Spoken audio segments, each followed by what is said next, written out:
Bonjour, bon après-midi, bonsoir tout le monde. Au nom du réseau IBP, j'aimerais vous souhaiter la bienvenue à la séance sur le pouvoir des partenariats. Je m'appelle Sarah Mazurski et je travaille au centre de Johns Hopkins pour les programmes de communication. Personnellement, j'ai été membre du réseau IBP depuis 14 ans et je suis ravie de voir autant de noms que je connais, aussi bien que de nouveaux noms qui nous rejoignent aujourd'hui. Nous avons un ordre du jour passionnant aujourd'hui. Nous allons commencer avec un panel sur le pouvoir des partenariats où nous aurons des représentants des fondateurs d'IBP qui vont vous parler de la puissance des partenariats pour faire avancer notre mission. Ensuite, nous passerons à une présentation où nous parlerons du passé de l'IBP et de l'avenir de l'IBP. Ensuite, nous passerons à une présentation de vous, nos partenaires, dans le travail que vous faites le mieux, c'est-à-dire le partage des ressources, des outils pour faire avancer le domaine de la planification familiale. Nous avons quelques détails logistiques à noter. Si vous avez besoin d'interprétation, vous pouvez choisir le français ou l'anglais en bas de l'écran, de sorte à avoir la traduction appropriée au moment approprié. Si vous avez des questions, vous pouvez les mettre dans la section questions-réponses et s'il y a le temps, on y répondra. Vous voyez que cette séance est enregistrée et en dernier, si vous avez un téléphone, veuillez le garder à vos côtés parce que il y aura une séance interactive où il y aura l'occasion de la réponse du public. Pour avoir une réponse du public maintenant, j'aimerais vous présenter l'animateur de la séance. Il n'a pas besoin vraiment de présentation, il est à la tête de programme de planification familiale novateur depuis quelques années, mais j'aimerais vous présenter Pap Guy. Il est président éméritus à Intra Health International, a été le champion de l'IBP et du planning familial depuis des décennies. Pap, soyez le bienvenu à vous pour présenter nos panélistes. Un grand merci, Sarah, merci pour la présentation. Bonjour, bonsoir, bon après-midi tout le monde. J'aimerais commencer avec quelques mots avant de présenter le panel. Je pense que vraiment nous avons une raison de célébrer pour maintes raisons en dépit des conditions difficiles dans lesquelles nous vivons tous. Nous venons de voir le rapport de FP 2020 et bien sûr depuis juillet nous voyons que 69 pays focaux de FP 2020. Nous avons 60 millions de femmes supplémentaires qui donc ont commencé à utiliser la contraception. Nous avons une statistique dont je suis très fière. Nous avons vu une augmentation de 66% pour ce qui concerne la croissance de l'utilisation des méthodes modernes. Et il s'agit de détails important parce que quand nous parlons des partenariats, c'est cela qui nous importe. Quels seront les résultats de ces partenariats? Nous sommes ici aujourd'hui pour célébrer l'IBP et parce que cela a été vraiment, c'est une organisation qui a été clé dans le progrès dont nous allons parler aujourd'hui, dont notre panel va nous parler. J'aimerais dire quelques mots sur le partenariat. Nous le savons, le partenariat représente l'objectif 17 des ODD. Quel que soit le secteur où nous travaillons, on fait appel à nous tous de trouver des moyens de mieux faire au niveau des partenariats. Il est très clair que nous avons de nouveaux défis à relever qui exigeront que nous fassions un meilleur travail dans nos partenariats. L'IBP avait été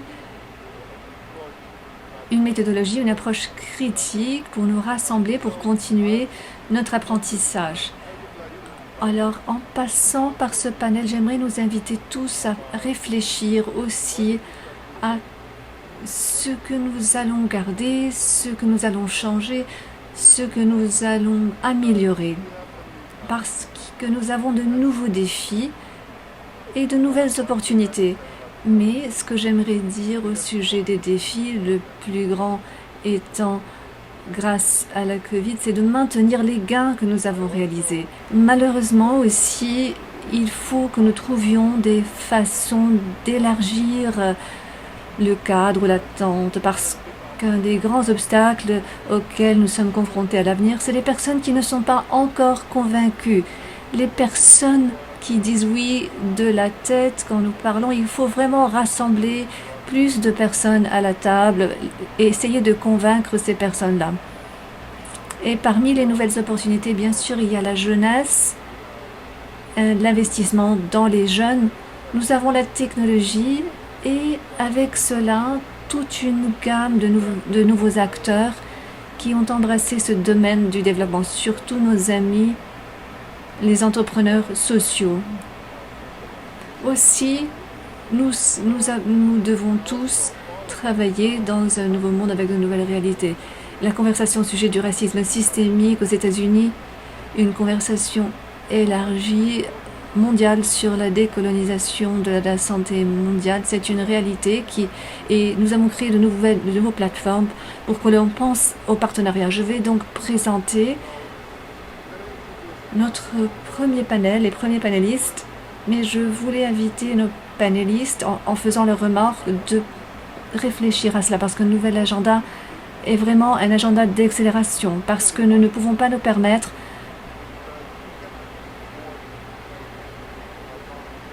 de nous y prendre lentement. Je pense que ce que nous avons devant nous en termes de technologie devrait nous permettre de progresser. Nous devrions prendre le risque de nous engager à un avancement rapide, à une accélération du progrès pour qu'on puisse vraiment tirer profit de ces ressources. Nous avons un panel très impressionnant aujourd'hui. Je vais vous présenter premièrement Ian Askew, c'est le directeur du département de la santé sexuelle et reproductive de l'OMS, de la recherche aussi. Cela comprend le FNAP, l'UNDP, ou le PNUD, le programme spécial de la Banque mondiale. Dans son rôle, il offre un leadership dans des aspects critiques des droits sexuels. Il façonne l'agenda mondial. Il établit des normes, des standards pour la livraison de services sexuels et de santé reproductive, articulant des approches fondées sur les droits humains. Il renforce ses moyens dans ces pays à faible et moyen revenu et il oriente la vision et les efforts de l'OMS, une vision d'un monde où tout le monde atteint le niveau le plus élevé possible de la santé et du bien-être, y inclut leur santé reproductive et sexuelle. Je suis si fière aussi de dire qu'Ian est un ami de longue date. Ian, à vous. Merci énormément pour cette présentation. Bonjour, bon après-midi, bonsoir tout le monde. Ça a été un grand plaisir de vous rejoindre. J'aimerais remercier les organisateurs de la séance pour avoir rassemblé tout ce groupe pour vous offrir nos différents points de vue sur l'IBP. C'est un énorme plaisir pour l'OMS de participer à ce panel, de réfléchir au rôle du réseau IBP, parce qu'il s'agit d'un des partenariats clés pour la planification familiale mondiale et de plus en plus pour d'autres services de santé sexuelle et reproductive. Ayant fait partie de ceux qui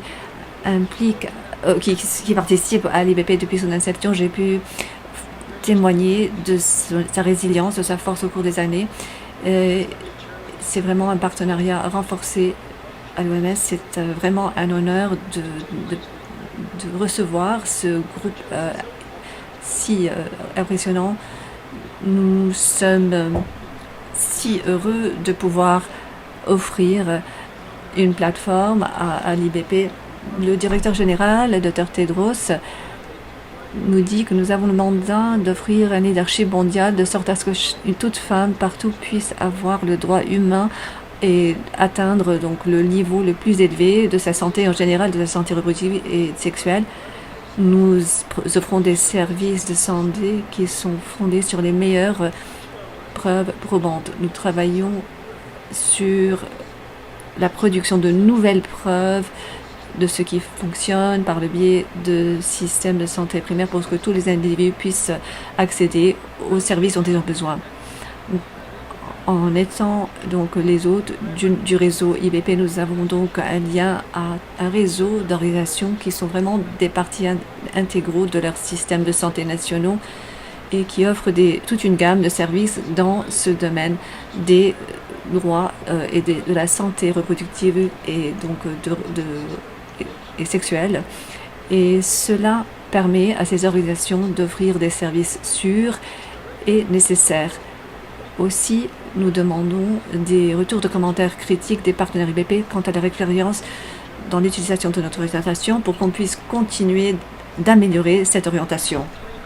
Nous voyons quelques exemples de comment la collaboration a pu être faite avec nos partenariats. Avant tout, d'après les derniers critères d'organisation qui sont généralement les premières lignes directives, les partenaires d'IBP nous ont dit que les façonnages de fertilité ont été démontrés dans certains secteurs. Les provisionneurs de services ont dû utiliser certains outils avant d'utiliser les différents concepts et comment obtenir les clients. À travers l'IBP, nous avons appris ce qui devait être fait et donc nous avons mis à jour les données et les rapports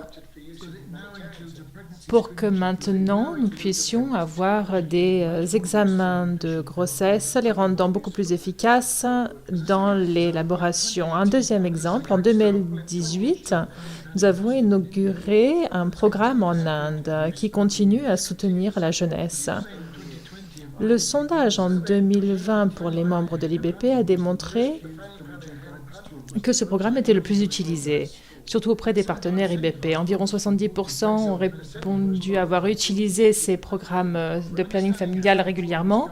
En comprenant comme l'importance de ces organisations dans le monde, l'IBP maintenant soutiendra la dissémination de la mise à jour 2021 de ce livre de travaux dans les mois à venir. Enfin, d'après les retours de nos partenaires, nous avons eu quelques difficultés à fournir les lignes directives dans certains pays par rapport à ces programmes qui ont été mis en place. En 2020, l'IBP a finalisé un outil particulièrement utile, les lignes directives qui peuvent être utilisées de façon pratique dans la conceptualisation de l'invention du planning familial, comme les mises en œuvre des pratiques les plus importantes.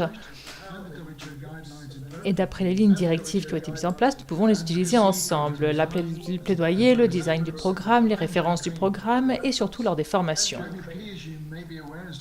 Nous avons, depuis le mois de décembre, inauguré ce programme, mais nous avons développé dans le secteur. Donc, grâce à ce partenariat, nous avons remarqué que c'était crucial d'atteindre directement les personnes concernées avec l'audience concernée pour des directions et des directives plus adéquates. À travers les différentes chaînes de communication, nous avons constaté des avantages de ce secteur pour les partenaires de l'IBP. C'est pourquoi nous continuons à nous engager et à collaborer avec nos partenaires IBP et nous sommes très heureux de pouvoir être l'hôte de ce réseau très important. Je vous remercie infiniment pour votre attention et je vous repasse le micro. Merci beaucoup, Yann, pour votre intervention. Veuillez m'excuser, j'avais quelques difficultés techniques, mais nous allons maintenant présenter notre deuxième panéliste, qui est Gifty Adiko. Gifty est chef de la branche de sécurité des commodités dans le secteur technique du FNUAP. Elle nous apporte le leadership technique et les directions stratégiques pour le FNUAP sur la planification familiale et la santé sexuelle et reproductive. Gifty est un médecin avec une spécialité dans la santé publique en se concentrant sur le planning familial et la santé sexuelle et reproductive. Pendant plus de 20 ans, elle a dédié son travail avec les gouvernements et les partenaires de développement et dans de telles priorités stratégiques dans le planning familial et la santé reproductive. Elle a tenté de répondre aux besoins des populations les plus vulnérables. Gifty, le micro est à vous. Merci beaucoup, Pop. Bonjour, mes chers collègues, mes chers amis, où que vous soyez. Bonjour, bon après-midi et bonsoir, mes chers amis, mes chers collègues. Pour atteindre l'objectif de l'agenda 2030 à l'accès universel de la contraception pour la santé reproductive, il est indispensable que nous nous basions sur les meilleures pratiques de leçons apprises. En tant que membre fondateur de l'IBP, je suis très heureuse de pouvoir partager avec vous 20 années de collaboration et de recherche qui ont conclu à ces excellents résultats. Félicitations à tous les partenaires qui ont été impliqués dans ces initiatives.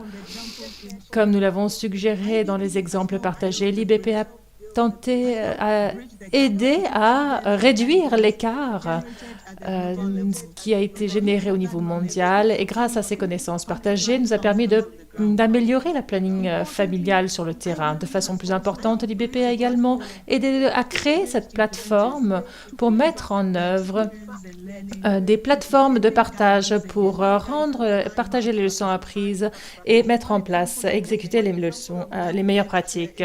Beaucoup de choses qui ont été mises en place sont notamment les discussions qui ont été mises en place par le portail des connaissances IBP, notamment l'organisation des différentes organisations de groupes de travaux de personnes avec des difficultés. Il y a eu des consultations diverses, bien avant la pandémie du Covid-19.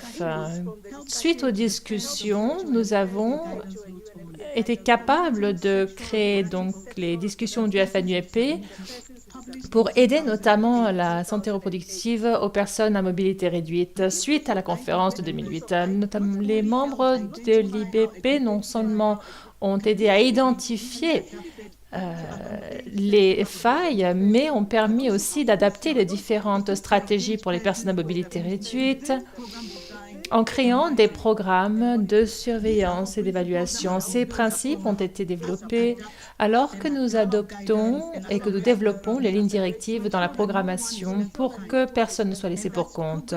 Et ce progrès a été démontré pour répondre aux objectifs de 2030 pour le développement durable qui est inclusif et répond aux droits. Clé au succès du réseau d'IBP, nous avons la capacité d'évoluer et de nous adapter au paysage changeant du planning familial. L'UNFP, le FNUEP, est heureux de pouvoir soutenir les engagements approfondis de la société civile, notamment au niveau régional et national de ces initiatives. En 2019, le FNUAP, avec leurs bureaux en Europe et en Asie centrale et ont participé à la réunion des partenaires IBP à Istanbul. Nous avons regroupé 4 différentes organisations de l'Afrique de l'Ouest et l'Afrique centrale. Nous avons discuté et partagé les expériences et les ressources des droits de la santé sexuelle et reproductive à travers le Lexus humanitaire. En engageant les partenaires locaux dans ces réunions, nous avons été capables d'entendre de tous ceux qui étaient sur le terrain en Géorgie, en Liban, en Syrie et en Ukraine. Ils nous ont rappelé que, en transitionnant de ces contextes de pays en post-conflit, tout ceci était non seulement nouveau, mais un problème existant dans de nombreux pays. Ceci s'est démontré très critique dans la volonté de montrer la documentation de certains pays, tout en partageant les données dans les programmes humanitaires. Ceci a été également développé dans les actions humanitaires du FNUAP 2021. Nous appelons actuellement à plus d'investissements auprès des organisations des jeunes et des femmes locales, car nous réalisons qu'en priorisant les engagements locaux à développer des solutions qui sont locales, renforce l'engagement des populations qui sont affectées par les crises.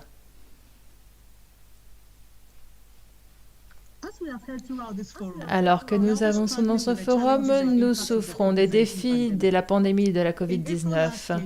En avril l'année dernière, le FNUAP a estimé que si le couvre-feu ou le confinement continuait pendant 12 mois, nous aurions encore 15 millions de fertilités. Et elle se développerait encore plus durant la même période. Pendant cette décennie, il y aurait encore plus de mariages d'enfants qui se feraient. Et donc la plateforme de l'IBP serait une plateforme de partage de connaissances concernant cette situation, surtout avec les collectes de données qui se feraient à tous les niveaux. Les réseaux de l'IBP qui se travaillent sur COVID-19, offertes dans différentes langues. Le français, l'espagnol et le portugais ont développé différentes conversations qui ont démarré durant ces quelques jours. Et j'espère que ceux-ci vont nous aider à répliquer les différents contextes. Alors que nombre d'entre vous le savent, en tant que FNUAP, nous avons développé des efforts émotionnels stratégiques pour atteindre les objectifs résultats d'ici 2030 en réduisant l'atteinte de la planète familiale et les pratiques. Ces résultats transformationnels tentent à atteindre les ODD 2030 et le programme d'action de l'ICD. Mais aucune organisation ne peut faire ceci seule. Il nous faut toujours faire appel à des approches factuelles sans laisser quiconque pour compte. Les adolescents, les indigènes et tous ceux qui font face à des crises humanitaires, tous ceux qui ont un manque d'éducation ou qui ont des revenus faibles, tout le monde doit avoir droit à la santé reproductive. Il nous faut offrir des principes de santé reproductive plus adéquats à tous. En janvier, nous avons lancé le nouveau visage du fonds du FNUAP et cette fois-ci, en reconnaissance au renforcement des partenariats, nous faisons appel aux ressources et aux partenariats du FNUAP. Et ce partenariat sera guidé par un modèle de gouvernance renforcé qui fera appel à des partages de prise de décision avec une responsabilité et des résultats. Au FNUAP, nous cherchons à renforcer des collaborations étatiques avec l'IDP pour pousser les frontières en termes d'innovation et en développant et en soutenant l'apprentissage sud-sud. Je vous remercie à tous pour votre attention. Merci beaucoup, Gifty. Merci pour votre intervention et félicitations une fois plus pour votre programme et pour l'avancée que vous avez accomplie. Notre prochain panéliste représente une organisation qui ne nécessite plus de présentation actuellement, car nous connaissons tous le rôle de l'USAID, que l'USAID a eu dans l'organisation dans ce secteur en particulier.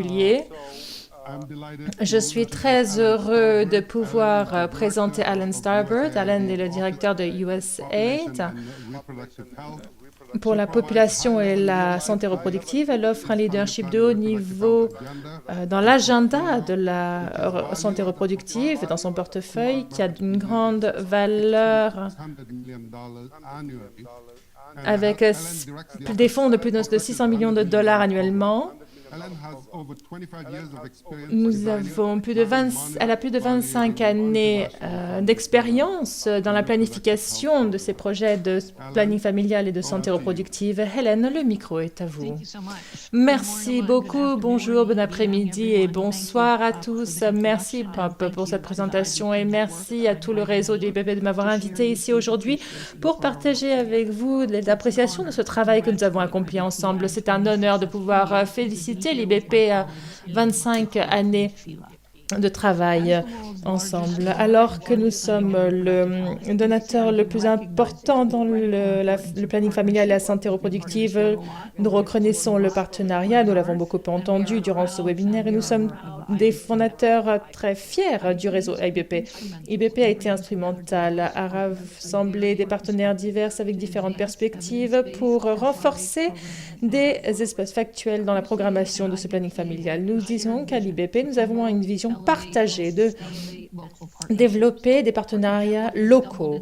Et le travail a doublé durant les 5 dernières années, jusqu'à plus de 80 partenaires locaux et internationaux. Et d'ailleurs, je félicite encore le secrétariat et les efforts qui ont été faits pour développer les voix et surélever les voix des partenaires. L'IBP a accompli de grandes choses dans la connectivité, en développant le site Internet et en développant des webinaires partageant des informations très importantes. Ces initiatives ont bénéficié du planning familial et ont aidé les communautés grandement durant les temps difficiles et surtout durant cette pandémie de la COVID-19. En 2010, un appel aux parties prenantes, ont permis de comprendre comment fonctionnait et qui avait accès au planning familial. De ce que je comprends, c'est que nous avons la possibilité de développer un grand impact sur ce programme en nous assurant que les investissements dans le planning familial se fassent en se basant sur des faits réels et la recherche d'un investissement supplémentaire. Et il a été clair que de nombreux partenaires faisaient face à ces mêmes défis et que ce serait encore plus pertinent et plus bénéfique si nous avions ces partenariats renforcés. Aujourd'hui, dans les partenariats HIP, les avantages que nous avons à travers les organisations se démontrent et aujourd'hui, le HIP se reconnaît comme une synthèse de l'évidence de ce qui fonctionne dans ce programme familial. La diversité et les engagements de différents partenaires comme l'IBP a fait de ce HIP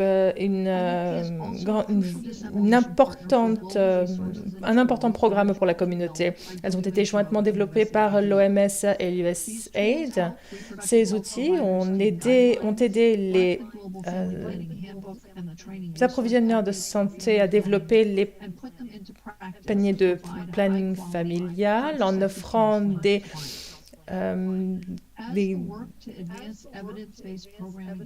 conseils de haute qualité, surtout dans les programmes de contraception. À travers ces initiatives, nous avons pu rassembler les individus, documenter les informations et nous avons pu soutenir les différents espaces avec des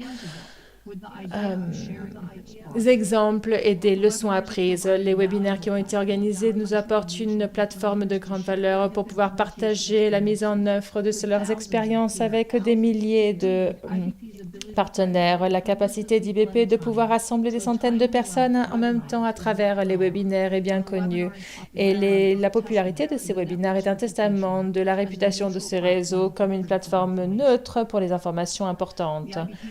Le réseau IBP est aussi un plaidoyer pour les voix locales. À travers les années, l'IBP a été à l'avant des réunions régionales qui ont facilité les partenariats locaux à se rassembler et d'apprendre les uns des autres. Ces connexions ont également soutenu les acteurs globaux en rassemblant des réflexions avec les lignes directives de l'OMS qui augmentent l'importance des événements de ces différents produits.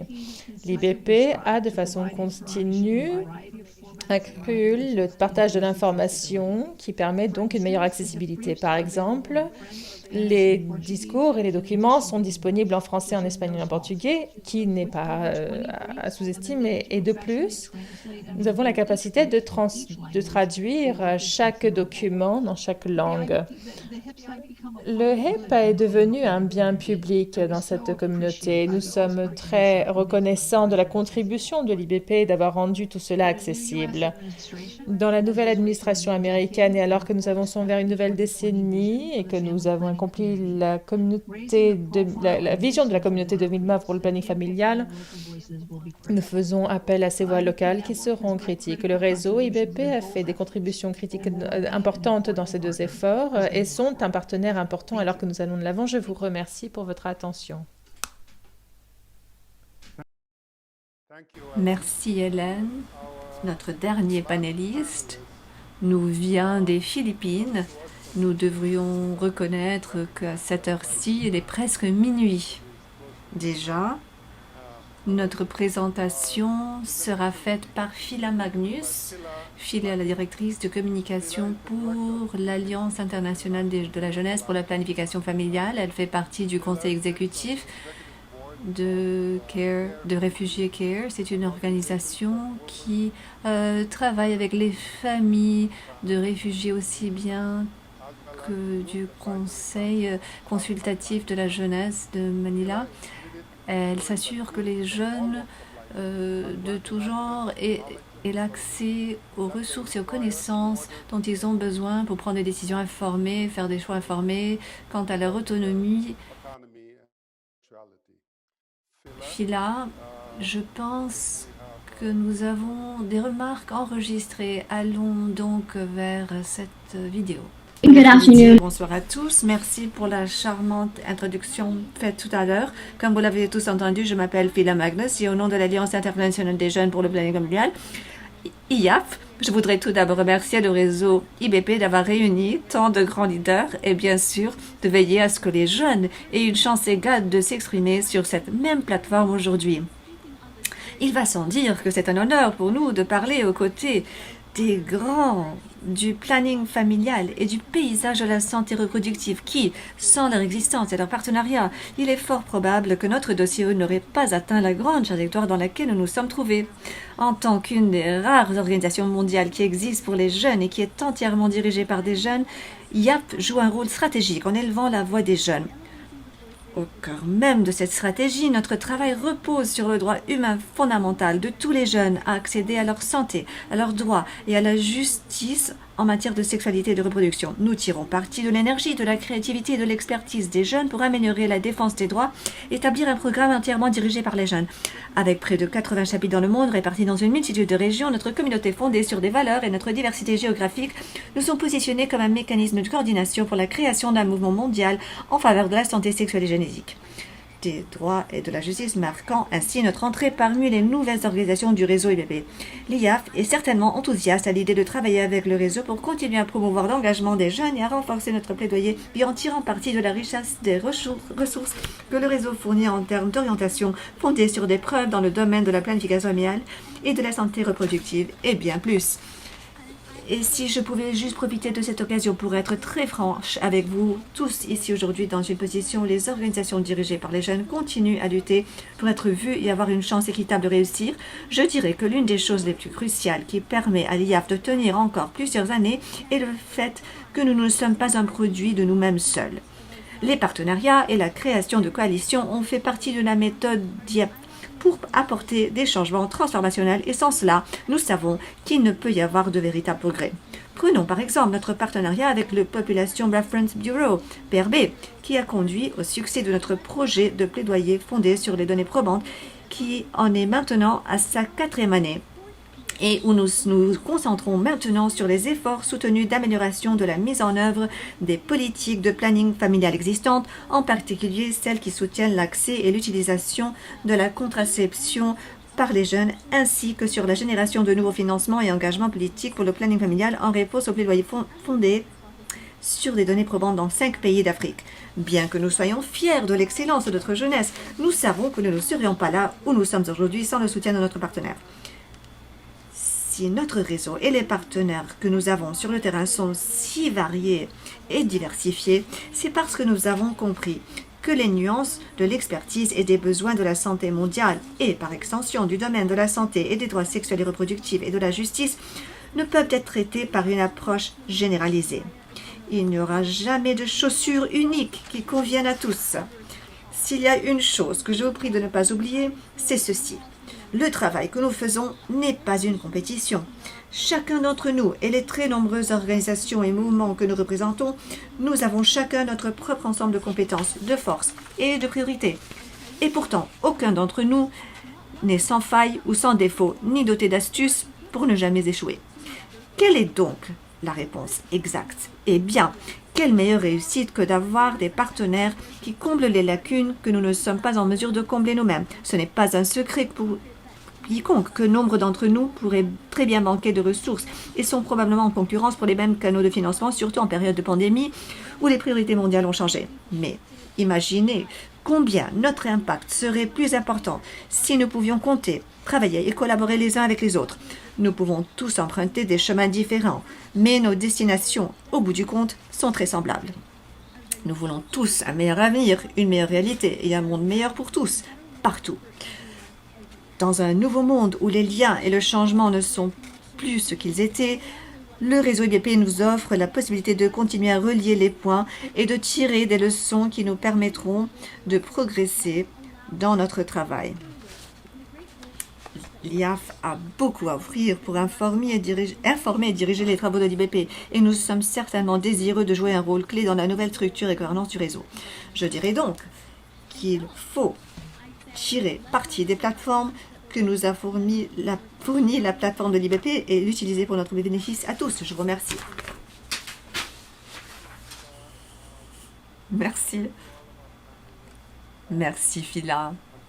Et merci à tous les panélistes. Malheureusement, Les organisateurs m'informent que nous n'avons plus de temps. Il va falloir conclure. Mais encore une fois, pour cette conclusion, j'aimerais féliciter l'IBP pour ses 20 ans et même plus d'un travail merveilleux. Pour moi, je pense l'IBP représente, personnifie la génération d'un bien public. Alors merci pour tous les biens publics merveilleux que vous avez créés. Il faut vraiment des personnes de qualité pour avoir un engagement de tellement longue durée. L'engagement à cette plateforme depuis très longtemps. Ceux d'entre nous qui étaient là au début se rappellent de l'initiative MAC avec Jim Shelton et autres. Alors merci pour avoir continué. En fait, c'est vraiment merveilleux de pouvoir continuer à utiliser cette plateforme. Comme je l'ai dit au début, la question sur l'ordre du jour, c'est comment accélérer le progrès de sorte à atteindre ce dernier kilomètre plus rapidement. Alors, merci Sarah, et à vous. Merci Pape, et merci à tous nos panélistes aussi bien. C'était merveilleux d'entendre vos points de vue uniques sur les partenariats. Merci de nous avoir rejoints aujourd'hui. Maintenant, j'aimerais passer le micro à Nandita, Dr Nandita Tate, qui est le chef du secrétariat de l'IBP, basé à l'OMS. C'est la directrice du réseau IBP. Nandita, à vous. Très bien. Merci tout le monde. Bonjour tout le monde. Merci aux panélistes pour vos points de vue très intéressants sur l'IBP dans cette célébration de 20 ans de ce partenariat unique. Je suis Nandita Tate, je suis la directrice du secrétariat du réseau IBP. Nous sommes ravis d'organiser cette séance aujourd'hui avec tant de nos partenaires fabuleux. Beaucoup d'entre nous connaissent bien l'IBP, mais nous avons beaucoup de nouveaux participants parmi nous. Alors je vais partager une vue globale du réseau et inclut certains de nos mises à jour les plus récentes. Alors imaginez-vous le monde il y a 20 ans, bien avant Facebook, Twitter, les médias sociaux, il n'y avait pas de streaming vidéo, il n'y avait pas de WhatsApp, d'Amazon Prime, et avant que la gestion des connaissances ne soit un diplôme, les collègues à l'OMS, les SAID, au FNAP, avaient tous des défis communs. Les directrices étaient publiées, mais n'étaient pas utilisées de façon cohérente au niveau des programmes. Les bailleurs finançaient un partenaire pour élaborer un outil, pour ensuite se rendre compte qu'une autre organisation développait presque le même outil. Et il y avait un engagement limité au niveau mondial avec nos partenaires régionaux et nationaux. Alors, avec 9 autres organisations mondiales qui se sont rassemblées pour créer l'initiative des meilleures pratiques internationales pour partager des outils, des ressources, des lignes directrices et d'autres bonnes pratiques dans ce domaine de la planification familiale. Avec le passage du temps et avec le débat continu, cette initiative IBP a pris le nom de IBP et puis réseau IBP. Nous avons continué à renforcer notre partenariat pour inclure une diversité de parties prenantes, des ministères de santé, des institutions académiques, des ONG internationales et des organisations de la société civile pour échanger des preuves et soutenir la planification familiale et la programmation et la parenté. Le secrétariat continue d'être situé à l'OMS. Ça nous donne un accès à la recherche et aux directives les plus récentes, mais nous donne une plateforme pour la convocation des partenaires. Et grâce aux partenaires, surtout l'USAID, l'OMS et le FNAP, nous avons pu soutenir ce partenariat pendant 20 ans. Et une grande partie de notre travail inclut les différentes communautés de pratique. Les outils qui ont été élaborés ont duré bien au-delà de la vie d'une seule administration, d'un cycle de financement, etc. Le chronogramme que nous avons créé vous met en vitrine certaines des activités clés des dernières années et nous allons inclure un lien dans le chat pour que vous puissiez le télécharger. Je voulais souligner quelques éléments. En 2000, l'IBP a organisé des ateliers régionaux pour mobiliser les parties prenantes au niveau pays. Ces ateliers régionaux seront une activité qui continuera pendant plusieurs années, que d'autres adopteront pour adopter ou pour engager des partenaires pour le changement. En 2009, L'IBP avec l'Institut Gates et les partenaires ont aidé à conceptualiser la première conférence ICFP en Ouganda et à organiser le premier chemin de mise en œuvre. Depuis, nous avons été honorés et fiers d'avoir fait partie de ces conférences ICFP. Nous attendons à plusieurs d'autres à l'avenir. En 2010, nous avons lancé ce travail dans le plan familial. Nous continuons de soutenir cette diffusion aujourd'hui. L'IBP a été un endroit où on priorise le travail avec les organes internationaux. Nous avons renforcé notre travail avec l'OPS et FORLAC. Nous avons donné une plateforme à l'Amérique latine, aux Caraïbes, pour partager les ressources et les outils dans le domaine du planning familial. C'était important dans une région qui était devenue une moindre priorité. En 2013, nous avons renforcé notre rapport avec l'Organisation de santé de l'Afrique de l'Ouest pour organiser le forum sur les bonnes pratiques. Ce forum a continué sous le leadership de Wahoo et est devenu une des convocations les plus importantes au niveau technique dans la région. Nous nous sommes récemment engagés dans la riposte à la COVID. Nous avons réagi rapidement pour assurer que les meilleures et les directives les plus récentes de l'OMS soient partagées avec les partenaires, en partageant aussi toutes les pratiques apparentées au planning familial. En 2020, nous sommes passés par un rafraîchissement de stratégie pour repenser notre structure de gouvernance et nos méthodes. Nous nous sommes réengagés à notre mission, à notre vision, avec vraiment donc une attention à la représentation, l'inclusivité, la diversité parmi toutes nos organisations membres. Nous avons aussi renforcé notre détermination autour des 3 objectifs stratégiques: diffuser, partager les pratiques problématiques, les directives, soutenir la mise en œuvre et faciliter la collaboration. Prochaine diapo. Nous avons révisé notre structure de gouvernance afin de permettre un organe de gouvernance élargi, un comité directeur qui nous permettra d'avoir une meilleure représentation de nos différentes organisations. Et le président de l'IBP, nous en avons eu 10, sera un rôle de coprésident permettant à une gamme plus large d'organisations de participer et d'informer notre travail. Prochaine diapo. Nous sommes reconnaissants pour l'engagement de nos partenaires, de votre soutien. Nous nous attendons à travailler avec vous à l'avenir grâce à ce soutien. Nous avons maintenant 85 États ou organisations membres. Beaucoup sont des organisations nationales et nous continuons de tirer profit de cette plateforme pour partager des expériences, des preuves au niveau mondial et rapporter ces leçons tirées à nos partenaires mondiaux. Nous allons publier une série d'histoires de mise en œuvre de l'IBP dans les quelques semaines à venir et nous allons lancer notre nouvelle plateforme d'engagement communautaire pour soutenir la collaboration davantage. Maintenant, je vais vous montrer une petite vidéo qui vous donne les détails de notre nouvelle plateforme.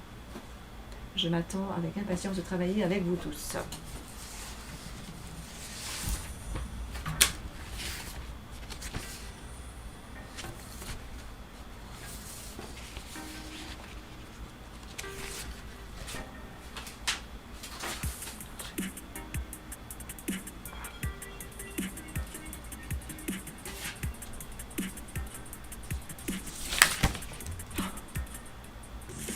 Donc, nous avons 80 organisations membres, des ONG internationales. Ensemble, nous aidons l'expérience de la connexion, du partenariat, de l'apprentissage.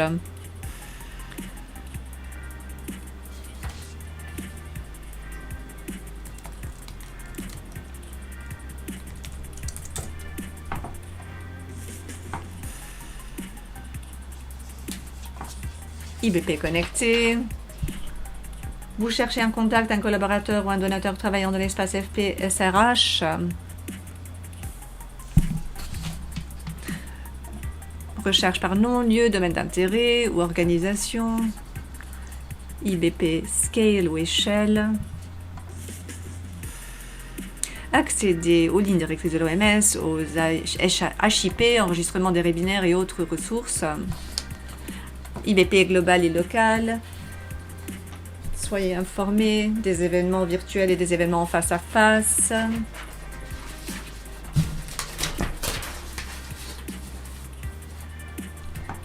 IBP support. Restez au courant des dernières nouvelles de l'IBP et du domaine FP SRH.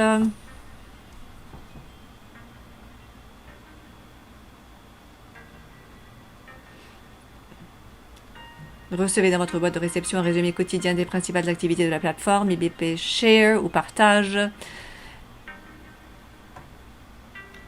IBP Exchange. Rejoignez ou créez une communauté de pratique sur un sujet d'actualité.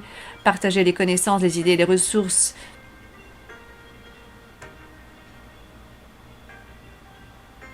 Accueillir une communauté privée, stocker des fichiers, entamer des discussions, annoncer des événements et des nouvelles. IBP Partner, partenaire.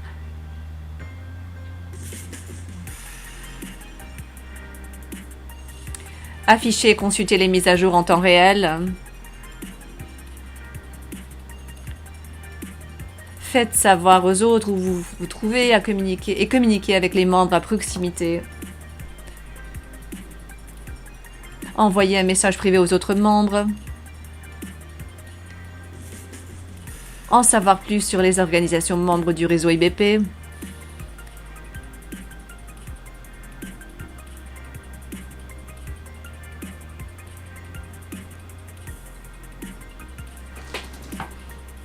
Rejoignez notre communauté dès aujourd'hui. Merci beaucoup, Nandita. Alors, nous allons maintenant passer à la prochaine séance. Nous allons voir un peu tout ce que vous avez appris alors que Nandita nous parlait de l'histoire de l'IBP. Si tout le monde veut bien sortir son téléphone et aller vers menti.com, tapez menti.com, menti.com et rentrez le code 82 00 99 2. Une fois que vous y accéderez, s'il vous plaît. On va vous donner quelques instants pour accéder à la plateforme. Une fois que vous accéderez à la plateforme, vous verrez cette question apparaître. En quelle année a été établi l'IBP? En quelle année est-ce que l'IBP a été créé? Ah, je vois que nombreux votent l'année 2000. Intéressant. C'est drôle, Nandita. J'ai l'impression que beaucoup hésitent entre 2000 et 2001. La réponse est 2000, effectivement. Bravo à tous. Nous allons passer maintenant à la deuxième question. Que signifie IBP? Est-ce que c'est la mise en œuvre des meilleures pratiques? Est-ce que c'est les partenariats audacieux et inclusifs? Est-ce que c'est les partenariats institutionnalisés ou tout le dessus? Je vois que la réponse est unanime.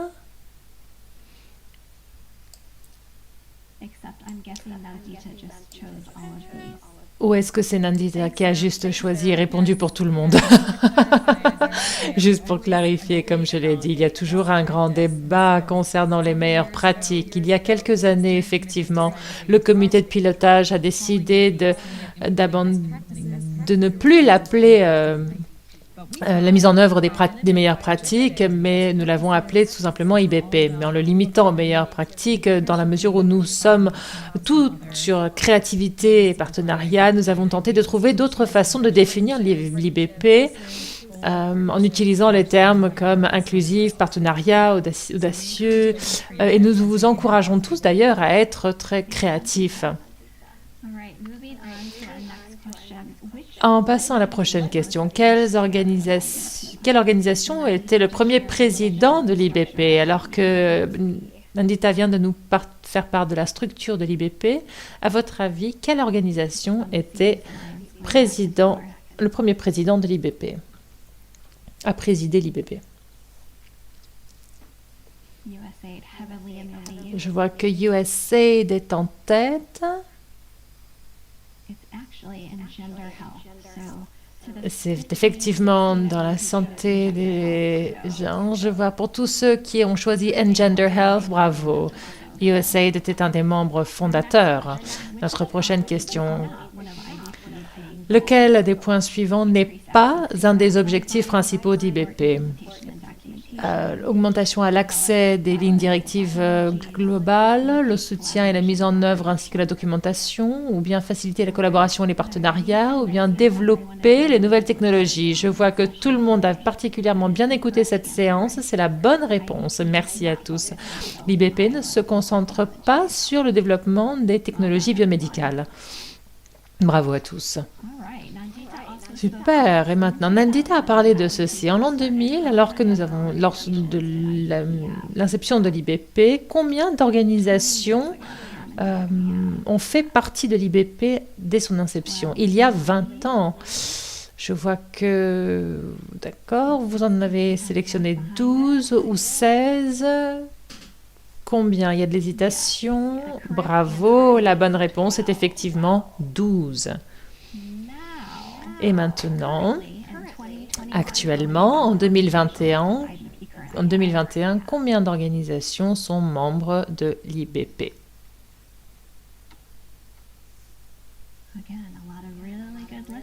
Je vois qu'il y en a qui écoutent attentivement. Bravo, la bonne réponse est 85. Et nous sommes en pleine croissance et nous continuons beaucoup depuis ces dernières années. Nous avons vu l'augmentation de partenaires locaux à l'organisation IBP. C'est absolument fantastique. Continuons. Quelle organisation globale de professionnels de la santé a aidé à la conceptualisation de l'IBP? Est-ce que c'est Women Deliver, International Conference on FP, Global Health Mini University ou Family Planning Palooza? Je suis surprise qu'il n'y ait pas tant de personnes qui aient choisi Family Planning Palooza, mais vous avez absolument raison, c'est l'ICFP. Ensuite, voici une réponse un petit peu différente. À votre avis, à quel point pensez-vous que notre vision vraiment vous correspond? Est-ce que vous êtes d'accord avec cette vision ou vous n'êtes pas vraiment d'accord? C'est-à-dire que nos lignes directives sur la santé sexuelle et reproductive et les pratiques effectives sont disséminées et mises en œuvre pour améliorer la production de la santé. Est-ce que vous êtes d'accord avec cela? Je vois que pour la plupart, vous êtes d'accord. Et ça ne doit pas être une surprise, car je pense que nombreuses de nos organisations ont des visions similaires. Très bien. Notre dernière question, s'il vous plaît. Donnez-moi un mot qui, pour vous, décrit l'IBP. Un mot. Inclusif, partenariat, partagé, leader technique, collaboration, partagé, inspiration. Le partenariat continue et devient de plus en plus gros, qui n'est pas surprenant. La connaissance, le partage de savoir, l'unité, la diversification. C'est fantastique. Eh bien, vous avez tous été fantastiques. Je vous remercie d'avoir été si attentifs durant cette séance. J'espère que ceci vous a amusé. Il me semble avoir vu quelques questions se poser dans la boîte de discussion, à savoir comment vous pouvez devenir membre de l'IBP. Nous avons nos ressources ici sur ibpnetwork.org. Vous pouvez envoyer un email au secrétariat qui est ici, donc qui est Ados et Caroline. Et vous pouvez les trouver également sur Twitter. Maintenant, je vais passer le micro à Ados May, qui va faciliter notre prochaine séance concernant la mise à jour des partenariats du réseau IBP. Ados fait partie du secrétariat du réseau IBP. Le micro est à vous. Merci Sarah et merci à tous nos panélistes et nos partenaires. Nous sommes un petit peu en retard sur notre séance, mais nous avons environ 20-25 minutes devant nous où nous pourrons offrir à nos membres l'opportunité de partager leurs impressions et leurs réflexions et leur travail. Alors, malheureusement, nous ne sommes pas capables de nous rencontrer en personne. Nous avons donc décidé d'offrir 90 secondes par partenaire pour se présenter et nous démarrerons juste après. Donc, nous allons commencer avec Matthew Wilson de PSI. Vous avez 90 secondes. Et ensuite, si vous êtes toujours là, et ceci s'applique à tout le monde, nous aurons ensuite, nous serons obligés de désactiver votre micro et de passer au prochain. Merci à tous. Nous allons nous retrouver sur le chat, donc n'hésitez pas, on vous retrouvera là également sur la boîte de discussion. Matthew, le micro est à vous. Bonjour, bon après-midi et bonsoir. La durabilité est quelque chose que nous gardons tous, surtout dans les établissements de projets. A360 est un projet phare qui se pose sur 4 pays pour améliorer la santé dans les différents secteurs. C'est comme ça que A360 approche les projets de durabilité. Au niveau client, nous cherchons à soutenir les panélistes pour que les pays adoptent la contraception, pour que nous puissions tous permettre que cette contraception soit utilisée à travers leur vie. À travers la livraison de services, elle est offerte à travers les différentes plateformes. Au niveau mondial, nous travaillons à tenter de développer la valeur dans ces différents secteurs en développant des faits et en soutenant l'adoption de la reproduction du projet. Ces 3 perspectives dans la stratégie sont également importantes. Elles recouvrent les différents partenariats, la continuité de la contraception, l'utilisation et le partage des connaissances. Nous sommes très heureux d'entendre des différents projets qui font face à ces différents défis. Merci beaucoup, Matthew. Nous allons passer maintenant à UK Thing.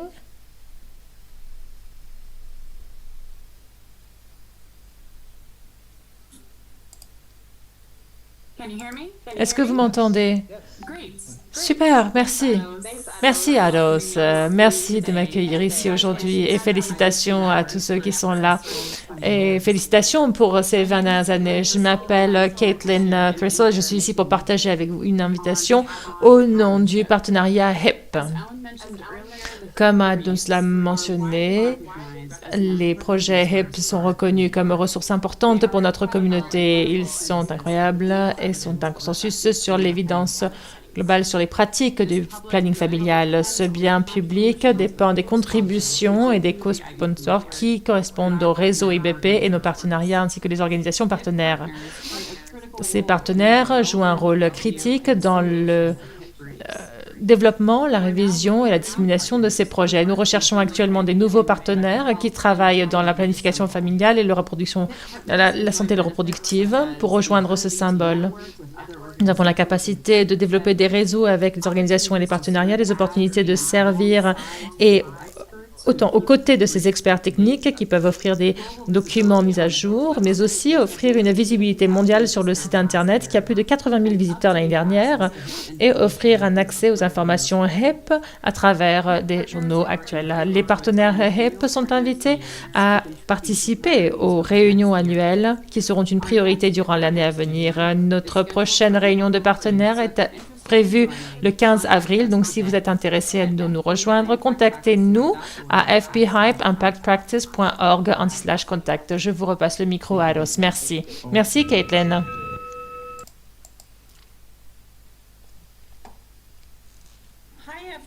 Bonjour à tous, je suis Elizabeth Corley avec ACT Associates. Je suis directrice de la communication pour l'application Sustaining Health App pour le secteur privé. Shops Plus a cette initiative phare dans le secteur privé qui est financée par le bureau de la santé reproductive. Donc, on se concentre sur le planning familial principalement. Ceci, c'est la dernière année de Sharps Plus. Donc, nous nous concentrons sur la fin de ce projet et en faisant partie de cela, nous avons lancé une série de programmes pour stimuler l'engagement des secteurs privés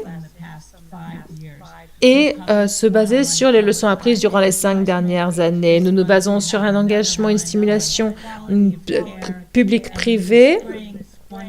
Et nous espérons que d'ici le printemps, nous allons pouvoir mettre en place des différents marchés et engager, stimuler les entreprises. Nous allons, à la fin de l'année, organiser une conférence en ligne au mois de mai en faisant appel à tous les marchés de la santé, en utilisant les données de l'engagement du secteur privé. Enfin, au mois de juin, nous aurons un événement qui reflètera tout ce que nous avons appris et qui nous permettra de signaler comment nous allons aller de l'avant pour pouvoir augmenter l'accès à de nouveaux projets de planning familial au mois de juin. J'espère que vous nous rejoindrez à ce moment-là. Je vous remercie.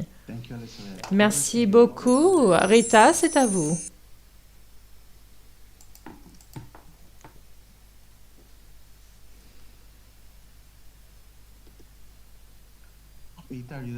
Rita, est-ce que vous êtes avec nous? Pardon. Je suis désolée, mon micro était inactif. Est-ce que vous m'entendez tous bien? Oui, je vous en prie, allez-y. Super. Alors, pour nous aider à réduire les écarts dans la programmation pour les programmes destinés aux nouveaux parents, nous avons développé des projets et Pathfinder et Data Project est très heureux de pouvoir partager des lignes directives et des programmes destinés aux nouveaux parents pour les partenaires hommes et les personnes âgées. Qu'est-ce qui est différent concernant cette approche? Nos réflexions offrent des lignes directives pour influencer différentes générations à travers un même programme. Nous engageons avec un groupe divers de parties prenantes, et notamment des partenaires mâles de grande influence, et nous adressons ceci grâce à des interventions qui peuvent avoir un impact important. C'est pour surtout le bien-être de la prochaine génération. Ou que vous décidiez d'exécuter ce programme, ou même si vous voulez que ce programme soit dans un contexte spécifique, ces réflexions devraient pouvoir vous apporter des informations utiles alors que vous conceptualisez ce programme. Ados, je vous rends le micro. Merci beaucoup, Rita. Diana, je vous en prie. Le micro est à vous. Bonjour, je m'appelle Diana Copeland et je travaille avec Whitebone Alliance. En 2018, nous avons lancé le White Global Campaign, une évaluation qui fait appel à ces femmes. La demande de santé, les soins de santé, elle sera catégorisée, elle sera disponible le mois prochain sur whiteribbonalliance.org. Le tableau nous offre des informations importantes sur les données permettant à tout le monde d'avoir des informations concernant leur santé. En utilisant ce tableau de bord, nous voyons toutes les informations spécifiques au planning familial ainsi que tous les approvisionnements nécessaires. Une fois qu'elle est active, vous avez la possibilité de faire appel à toutes les questions et réponses par rapport à ce que vous recherchez comme information. Ce tableau de bord répond aux demandes des femmes en respectant leurs données personnelles, mais ne croyez pas moi seulement. Vous pouvez également voir le tableau de bord par vous-même. Les résultats dans ce tableau de bord et cet examen montrent que toutes les femmes reçoivent enfin les réponses qu'elles recherchent, considérant que lorsque les informations sont prises en compte et les politiques sont décidées, cela a un impact direct sur elles. Nous avons donc décidé d'agir avec vous tous pour être sûr que ce que les femmes veulent, est ce qu'elles obtiennent. Merci beaucoup, Diana. Je suis désolée, Ados. Je pense que nous allons avoir Jason partager son écran, s'il vous plaît, car il y a un carré noir au milieu de l'écran qui est un peu perturbant. Bonjour, je suis Erika Belange de Safe Hands.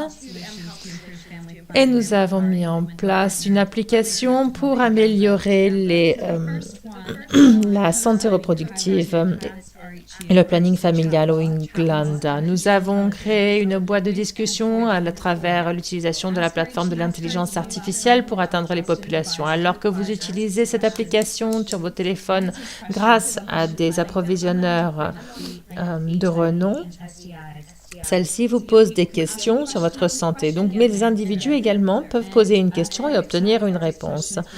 Et alors que vous posez la question concernant le planning familial et que elle vous dirige, grâce à son GPS, vers la clinique la plus proche. Nous nous basons sur des faits du secteur privé pour nous assurer que la boîte de discussion ne remplace pas des informations, mais au contraire complète les services et la qualité des soins apportés. La deuxième solution que nous avons co-créée et pilotée concerne une tablette à utilisation solaire. Donc, celle-ci est numérisée et elle capture des codes données récupérés en temps réel, utilise l'énergie solaire pour se recharger. Et nous avons atteint 2000 personnes lors de l'exercice pilote. En 2021, nous avons incorporé les retours qui ont été mis en œuvre à travers l'Ouganda. Nous serions heureux d'entendre d'autres organisations qui ont développé des solutions similaires. Merci. Merci, Erica. Sarah, c'est à vous. Bonjour, prochaine diapo, s'il vous plaît. Je vais partager avec vous deux projets sur lesquels nous travaillons. FP Insight, c'est un outil de marquage social pour le planning familial et leur permettant à partager des informations et des ressources qui sont publiées par tous dans un même endroit. Elle se base sur Pinterest, mais est créée surtout pour la communauté du planning familial que nous allons l'observer, la voir apparaître au printemps. Le deuxième, c'est Empathways, qui est un jeu de cartes pour les jeunes et les prestataires, un outil d'aide à la discussion et nous permettra d'avoir des conseils de planning familial de façon plus adaptée. Celui-ci sera également disponible au printemps en anglais et en français. Merci. Merci beaucoup, Sarah. Marilyn? Bonjour. Nous sommes très heureux de partager deux nouveaux chapitres qui vont compléter le livre mondial. Avant tout, en apportant des soins durant l'épidémie et deuxièmement, en offrant des soins pour des patients qui ont un risque élevé en VIH. Avant tout, FP va souligner les services de planning familial qui doivent être maintenus. Deuxièmement, l'éligibilité médicale qui ne change pas durant une épidémie. Troisièmement, certaines méthodes qui peuvent être de façon sécurisée, auto-administrée et en utilisant la technologie qui permettent un accès aux soins de façon optimisée. De ce que nous avons appris des essais récents, nous voyons que tous ces services apportés aux femmes et aux patients à haut risque de VIH démontrent que tout ceci sont sécurisés pour les différents clients. Elle note également que dans différents secteurs, la prévalence est supérieure ou égale à 5% et que tout client devrait obtenir un test de VIH. Pour différents secteurs, nous devrions obtenir des informations et des rapports cruciaux. La préparation peut être prise à travers les différentes méthodes, des préservatifs qui sont la seule protection double et qui empêchent les grossesses non souhaitées. Et l'épidémie, nous avons remarqué que ceci a été avantageux pour les hommes comme pour les femmes. S'il vous plaît, mettez en place ces nouveaux chapitres dans les travaux que vous entreprenez. Merci beaucoup. Merci à Hélène. À vous, Anita et Jason. Je vous en prie, montrez la diapo. Merci. Bonjour à tous. Voici Anita Gunn de USAID, la population de la santé reproductive. J'ai décidé de partager avec vous une nouvelle dossier technique sur la contraception pour les femmes à haut risque de VIH. Le document est sur la droite. Ce document est un résultat direct sur les faits réels qui ont émergé d'un essai récent et les objectifs ont démontré que l'utilisation des contraceptifs était efficace pour les personnes à haut risque de VIH. Ce document clairement démontre que les femmes qui peuvent contracter le VIH peuvent utiliser toute méthode de contraception sans restriction. Ce document peut être utilisé au niveau national pour tous les directeurs de programmes ainsi que les départements administratifs de santé et les organisations d'exécution. Ces programmations aux États-Unis ainsi que les réponses gouvernementales sont soulignées dans ce document technique, soulignant les priorités pour continuer à partager les lignes directives permettant de souligner que le